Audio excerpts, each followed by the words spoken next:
ఒకటే జీవితం, ఒక్కసారే బతుకుతాం. ఈ జీవితం నీది. ఎవరు నీ కోసం పుట్టలేదు, నువ్వు ఎవరి కోసం పుట్టలేదు. ఏం చేసినా నీకోసం చెయ్యి, నచ్చిందే చెయ్యి, నీకు నచ్చినట్టే బతుకు. ఇంట్లో వాళ్ళతో జాగ్రత్తగా ఉండు. నవ్వుతూ తీసుకెళ్ళి నదిలోకి తోసేస్తారు. మన బతుకే 3 నాళ్ళ ముచ్చట. దానికి 16 రోజులు పెళ్ళెందుకు? మనవలు మనవరాళ్ళ దాకా బానిసకు బతుకెందుకు?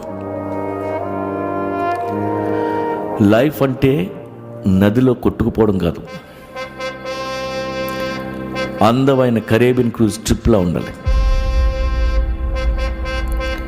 పెళ్ళంటే 100 ఏళ్ల పెంట. ఆ ఒక్క తప్పు